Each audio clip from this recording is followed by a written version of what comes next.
Olá, tudo bem com vocês? Sejam bem-vindos ao nosso programa número 94 deste estudo Refletindo Kardec, mais uma vez com apoio e divulgação da Sociedade Espírita Francisco de Assis de Amparo aos Necessitados, a Cefam, aqui da nossa cidade de Ponta Grossa. Nós estamos, nesses últimos programas, estudando, refletindo o que Kardec teria anotado, teria registrado dentro da obra básica sobre o Cristo, sobre Jesus, diante da proximidade do Natal, a fim de que nós possamos, neste ano de 2024, ter uma concepção um pouco diferente no momento das comemorações do Natal, ao nos reunirmos com as nossas famílias, ou ainda que estejamos sozinhos, mas saber que espiritualmente não estamos sós, estamos com a presença de Jesus e sabemos quem é esse Espírito, esse irmão maior, esse Espírito puro, que foi e é até hoje o nosso mestre, o nosso guia da humanidade toda, né?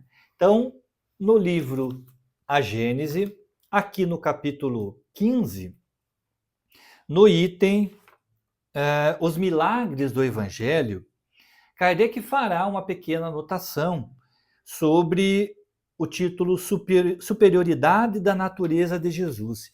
E ele deixa bem claro que essa obra não se presta a analisar a natureza do Cristo, e muito menos entrar em discussões filosóficas sobre a condição da materialidade ou não do corpo do Cristo, mas ele traz uma informação muito útil para nós compreendermos e termos, de alguma forma, uma noção da grandiosidade da missão do Cristo entre nós. Vale lembrar que, cientificamente, o nosso planeta Terra tem cerca de 4,5 bilhões de anos, segundo a ciência. E quando da formação do planeta Terra, isso Emmanuel vai nos dizer no livro A Caminho da Luz, Jesus já era um espírito puro. Então Jesus já fez parte da formação do planeta desde o seu princípio. Então, há 4,5 bilhões de anos, segundo Emmanuel, Jesus já era um espírito puro. Por isso que Kardec vai dizer que, acima de qualquer apreciação sobre a natureza material ou imaterial do Cristo, nós temos que ter em mente de que a sua grandiosidade perante a lei divina é algo incalculável para as nossas ínfimas percepções.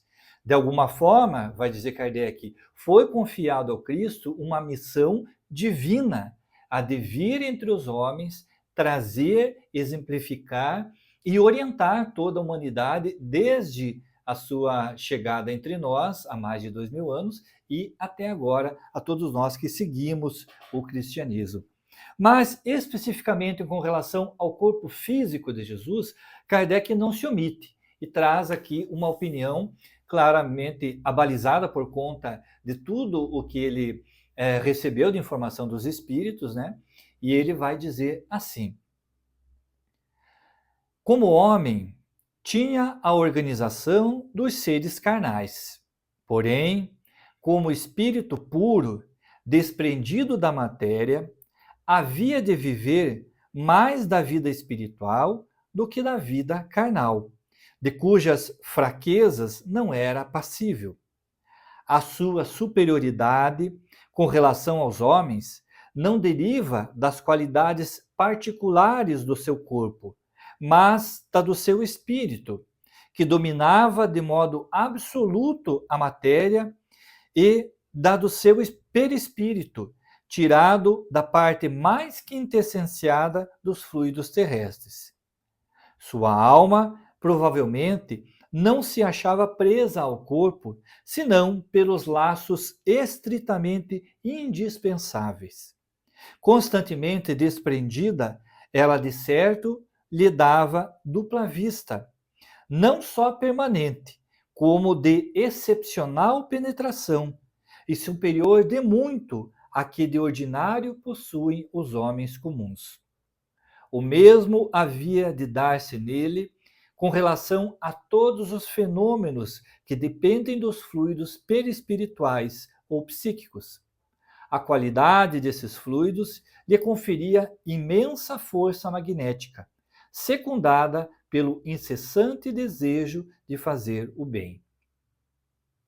Ele vai prosseguir dizendo que Jesus não agia como um médium, mas, se é que assim poderia se dizer, como médium de Deus, né? Já que ele próprio tinha todo esse magnetismo, toda essa força magnética de auxiliar e de realizar tudo aquilo que se chamou de prodígios ou de milagres. Bem, Kardec deixa muito claro de que não é o momento e não é necessário para essa condição nossa da humanidade discutir sobre a condição de corpo físico ou semimaterial de Jesus. Mas ele diz assim: enquanto homem, ele se fez servir de um corpo físico. Sim, Jesus tinha um corpo de carne e de ossos, assim como o nosso. Mas Kardec nos dá a entender que, dentro da sua compreensão, a própria formação deste corpo, e aí também a formação do perispírito, que é esse envoltório que cobre o espírito, um intermediário entre o corpo físico e o próprio espírito, tudo o de que ele se utilizava era feito, era manipulado através de uma matéria, ele diz, a mais quintessenciada possível. Então, se o seu corpo físico adquiria esta forma material, era formado de fluidos altamente purificados. Nós já estudamos em programas anteriores, você vai ver aqui a indicação, sobre os fluidos, que o fluido é tudo, toda a matéria é formada de fluidos. Tudo o que nós encontramos de matéria no mundo, inclusive o nosso corpo físico, é formado de fluidos. Então, Jesus se serviu também dos fluidos que fazem parte da psicosfera da Terra para compor o seu corpo físico. Então, sim, ele nasceu como homem, mas não dependia deste seu corpo físico todos os prodígios, todos os fenômenos, todas as curas, todas as predições que ele realizava, a visão que ele tinha acerca dos homens. Nós vamos encontrar nos evangelhos várias passagens em que os evangelistas vão dizer que Jesus conseguia enxergar a alma daqueles com quem ele conversava. Ele tinha um magnetismo que fazia com que as pessoas se encantassem à sua volta, obtivessem curas, como a mulher que sangrava, que simplesmente por tocar no seu manto. Então, assim, dentro desse pensamento de Kardec, o Cristo tinha uma constituição material, porém, esta matéria que formava o seu corpo físico era formada por elementos muito mais suaves, se é que assim podemos dizer, muito mais tênues do que a nossa matéria comum. É possível, então, que após a sua desencarnação ele tenha apenas se desintegrado? Sim, é possível. Por isso só encontraram lá o manto que o cobria. O seu corpo físico, formado de matéria, voltou a esta matéria, a esse fluido perispiritual, tão logo ele deixou o corpo físico. Mas isso é uma dedução que nós tiramos desse pensamento de Kardec. Mas ele vai dizer que a sua principal faculdade era a possibilidade magnética que estava no seu espírito, na sua condição de espírito puro, na sua luminosidade. Então, as curas não eram através do corpo físico, o contato que ele realizava, por exemplo, nos olhos do cego, quando tocava alguém para curar feridas, não era o seu corpo físico que realizava essas curas. As propriedades de que ele se dispunha para realizar essas curas eram propriedades do seu espírito, da sua grandeza espiritual. Ele era, como ele mesmo vai dizer, a personificação da lei divina.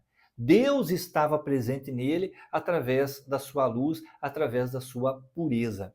Então, ele detinha também um conhecimento das leis da ciência, das leis da física, de tudo o que seria possível na manipulação desses fluidos.